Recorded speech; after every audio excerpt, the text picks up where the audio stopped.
పల్నాడు జిల్లా SP Mallika Garg media సమావేశం నిర్వహించారు. ఈ సందర్భంగా ఆమె మాట్లాడుతూ గురువారం కారంపూడి మండలం ఒప్పిచర్లలో గండికోట విజయలక్ష్మి అనే మహిళను దారుణంగా హత్య చేశారు. మృతురాలి భర్త వీరయ్య ఫిర్యాదు మేరకు కారంపూడి పోలీసులు కేసులు నమోదు చేసి నిందితులను కోర్టులో హాజరుపరిచినట్టు తెలిపారు. ఇన్ఫర్మేషన్ వచ్చింది దట్ ఒక లేడీ ఆమె ఇంట్లో డెత్ అయింది, ఆమె మర్డర్ జరిగింది, అట్లాంటి మనకి ఒక ఇన్ఫర్మేషన్ వచ్చింది. సో దిస్ హ్యాపెండ్ ఇన్ అది కారంపూడి మండల్లో ఒప్పిచర్ల విలేజ్లో ఇది జరిగింది. సో ఇది జరిగిన వెంటనే మనం పోలీస్ టీమ్స్ అక్కడ డిస్పాచ్ చేయడం జరిగింది.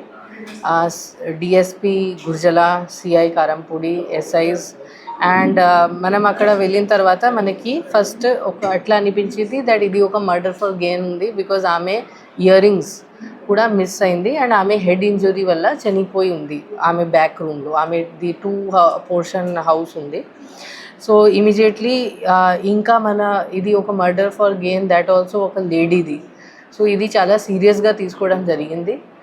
అండ్ మనం ఇంకా హెల్ప్ కోసం additional SP crimes and some other inspectors and SIs of the district ఈ కేసులో పంపడం జరిగింది. డాగ్ స్క్వాడ్ కూడా పంపడం జరిగింది. ఫోరెన్సిక్ టీమ్, క్లూస్ టీమ్ కూడా పంపడం జరిగింది. అది దాని తర్వాత మనం ఇన్వెస్టిగేషన్ చేసినప్పుడు మనకి క్లూస్ దొరికినాయి. ఆ క్లూస్లో మనకి what we found out was కి లాస్ట్ ఆమె బేసికలీ ఆమె ఒక లిక్కర్ బెల్ట్ షాప్ లాగా నడిపిస్తుంది. సో అక్కడ చాలామంది అక్కడ బయటే వచ్చి తాగుతారు, ఆమె ఇంటి బయటే. సో అక్కడ 2 persons named with the name of Balu Nayak and Babu Nayak, వాళ్ళు కూడా నేటివ్ ఆఫ్ కారంపూడి. సో వాళ్ళు లాస్ట్ ఆమెతో బేసికలీ ఒక గొడవ జరిగింది. సో ఆమె వాళ్ళు డ్రింక్ అడిగారు, బట్ వాళ్ళ దగ్గర డబ్బు లేక ఆమె బ్యాగ్ తీసుకుంది. ఇది చాలామంది అక్కడ విట్నెసెస్ కూడా చూశారు. సో దాని తర్వాత ఆమె లోపలికి వెళ్ళిపోయింది.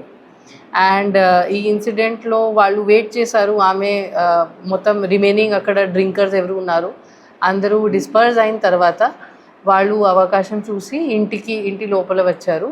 దాని తర్వాత మళ్ళీ ఆమెతో గొడవ పడ్డారు ఇద్దరు.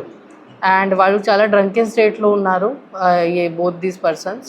అండ్ గొడవ పడే క్రమంలో వాళ్ళు ఒక స్టిక్తో, కుకింగ్ కోసం ఒక స్టిక్ వాడతాము, దాంతో ఆమె తల మీద కొట్టారు.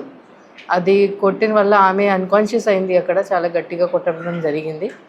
దాని తర్వాత వాళ్ళు ఇది మనకి కన్ఫెషన్ మేరకు తెలిసింది దట్ వాళ్ళు ఇది కూడా ఒక అవకాశం చూసి ఆమెకి బ్యాక్ రూమ్లో డ్రాగ్ చేసి చాలా హారిబుల్గా వాళ్ళు ఫస్ట్ 1 by 1 ఆమెతో సెక్షువల్ ఇంటర్కోర్స్ కూడా చేయడం జరిగింది.